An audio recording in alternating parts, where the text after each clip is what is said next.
Well, we're on board the Barrule, which of course is the fisheries protection vessel. With me is the Minister. We just had a little quick run around the harbour just to show people what it's like. This is what is the first offence, or the only offence that the Isle of Man has as far as fishing irregularities, keeping an eye on what's going on. How's it going? Absolutely, this is it, and it's a very vital and important link as part of our enforcement process.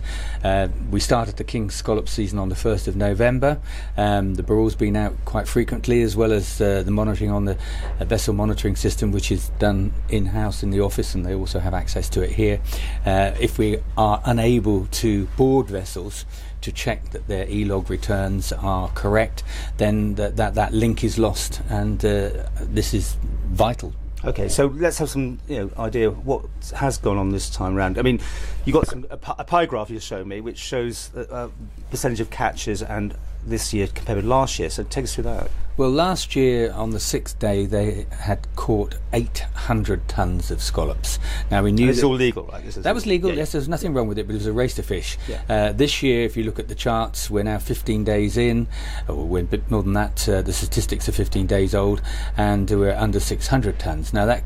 Good news in some ways as we've reduced effort, but it's also bad news in another way, because undoubtedly that is a reflection of the stock levels, and it's essential that we obviously keep the enforcement process up, keep the effort down to ensure that we've got stocks for the future. Okay, so what has the Barrule been up to in the sense that has it had to enforce anything? Yes, it's been out and we've had around 10 boardings.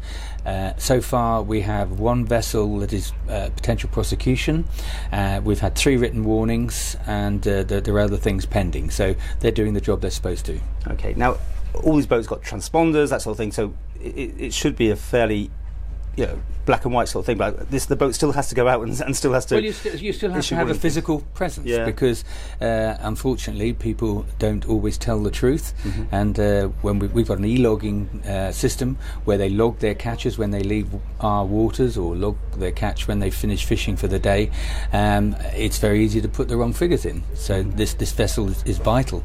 They go out there, and if they believe that people are landing more than they're declaring, then they can board the vessel and check what they're catching. And it also applies to species that they shouldn't be catching, or undersized scallops as well, all part of the enforcement process. And when I got you here, we had an interview with a Northern Ireland fisherman who wasn't very happy. I know you've seen it. Any comments on that? Well, it was an interesting interview. He seemed to be a little bit sore that he hadn't got a licence, but putting that to one side, it was quite interesting when he was reflecting on the amount of catch that he would have been content with, which is about half of the bag limit that we're allowing on a daily basis at the moment. And that seems to be the case with a lot of the smaller boats, medium-sized smaller boats. They would prefer a smaller catch to elongate the season and also conserve stocks. Okay, and back to that, looking at the numbers are down, you already think about next year's quotas? Well, we are thinking about next year's quotas. Obviously we'll see how this season pans out. At present there's still 80% of the total allowable catch available to be caught, and we'll see how much of that is caught. But Bangor with us and the Scallop Board, we're looking at the situation at the moment, and there is some concern. A lot of boats have fished in our waters, are licensed quite legally to fish here, but they're fishing here because we still have stocks, where stocks are low in other places where they haven't been following a conservation regime of the rigour of ours.